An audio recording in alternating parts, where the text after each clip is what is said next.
Halo, kami dari kelompok 1 akan menjelaskan Best Practice Rule of Government. Apa sih arti dari Rule of Government?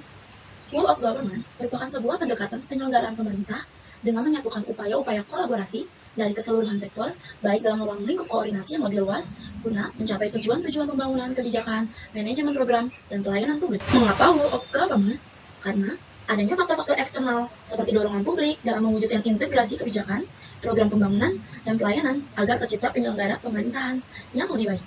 Lalu, ada faktor internal dengan adanya fenomena ketimpangan kapasitas sektoral sebagai akibat dari adanya nuansa kompetensi antar sektor dalam pembangunan. Khususnya dalam konteks Indonesia, keberagaman latar belakang, nilai budaya, adat istiadat, serta bentuk latar belakang lainnya mendorong adanya disintegrasi bangsa. Apa sih best practice itu?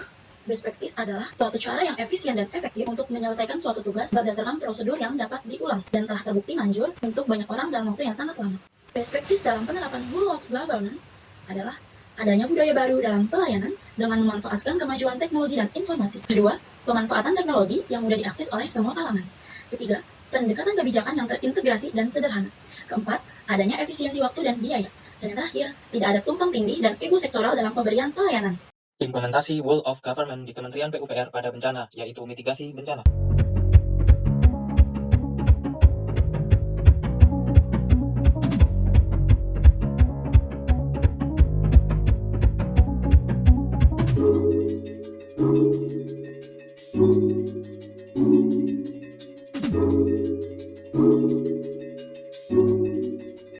Best practice dalam penanganan bencana yang pertama adalah koordinasi dengan instansi lain. Yang kedua adalah koordinasi antar unit organisasi atau unit kerja. Yang ketiga, pelayanan publik. Dan yang keempat adalah kebersamaan. Koordinasi dengan instansi lain, yaitu BNPB atau BPBD, Kementerian Sosial, Kementerian Kesehatan, Kominfo, TNI atau Polri, PUPR, dan lain sebagainya. Keberhasilan menghubungkan dan mengkoordinasikan setiap instansi untuk saling bekerja sama dalam penyelesaian permasalahan kebencanaan di daerah bencana. Selanjutnya, koordinasi antar unit organisasi atau unit kerja, yaitu dalam lingkup PUPR, dari sumber daya alam, bina marga, cipta karya, dan lain-lain. Yaitu saling bekerja sama dalam memenuhi kebutuhan sarana dan prasarana, yaitu memberikan sanitasi dan air minum, tempat tinggal, jalan, dan jembatan. Selanjutnya, pelayanan publik. Semua pihak membuka konektivitas daerah terisolir, proses evakuasi, ketersediaan logistik bagi warga terdampak bencana. Berikutnya, kebersamaan. Semua pihak saling bahu-membahu dalam pemulihan pasca bencana. Bad practice dalam mitigasi kebencanaan. Yang pertama adalah pelayanan buruk. Yang kedua, menimbulkan korban yang banyak akibat lambatnya aksi penanganan bencana. Yang ketiga, pemerintah terkesan lambat, bingung, gagap, dan putus asa. Yang keempat, masyarakat menjadi semakin panik dan pasrah. Yang kelima, para pihak berjalan sendiri-sendiri sesuai dengan yang diinginkan. Dan yang keenam adalah saling menyalahkan dan melempar tanggung jawab. Evaluasi dalam penanganan darurat. Yang pertama adalah masih banyak BPBD yang tidak mampu mengaktifasi posko atau memfungsikan menggerakkan saat penanganan bencana. Yang kedua, kemampuan komunikasi, koordinasi, dan leadership BPBD yang masih belum optimal. Yang ketiga, masih tampak kesan gagap, terlambat, ragu, dan bingung saat terjadi bencana. Dan yang keempat adalah persoalan kemudahan akses sering menemui keterlambatan. Yang harus ditingkatkan atau yang diperkuat yaitu pemahaman filosofis, hakiki, dan praktis tentang keadaan darurat, seperti siaga tanggap transisi darurat. Yang kedua, kemampuan komunikasi dan koordinasi untuk menginisiasi aktivasi pos komando dan memberi warna perintah pada pos komando. Kemudian yang ketiga, pemahaman mendalam tentang urutan prioritas tindakan komando dalam keadaan darurat diawali dengan penyelamatan jiwa. Kemudian yang keempat, semua akses dan kekuatan, baik itu kabupaten atau kota provinsi nasional, dapat berperan secara integratif dan proporsional.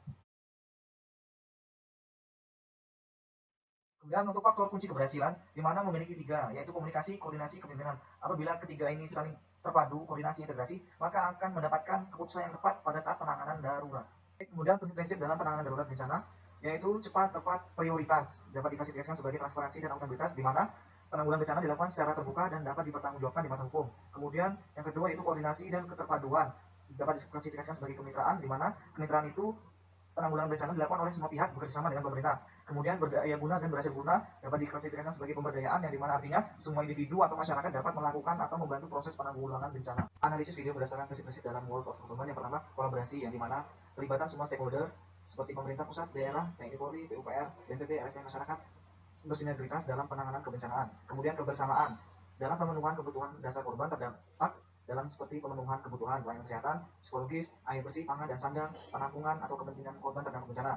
Kemudian kesatuan dalam penanggulangan bencana memiliki tugas masing-masing, tapi memiliki tujuan yang sama seperti evakuasi dan penyelamatan yang dilaksanakan oleh BNPB dan tim SAR dan kesehatan dan lain-lain. Kemudian untuk rekonstruksi dan rehabilitasi kerusakan secara cepat dilakukan oleh PUPR, Dinsos dan lain-lain. Kemudian berdaya guna Di sini berdaya guna dan berhasil guna, yaitu kegiatan penanggulangan bencana harus berhasil guna, khususnya dalam mengatasi kesulitan masyarakat dengan tidak membuang waktu, tenaga, dan biaya yang berlebihan.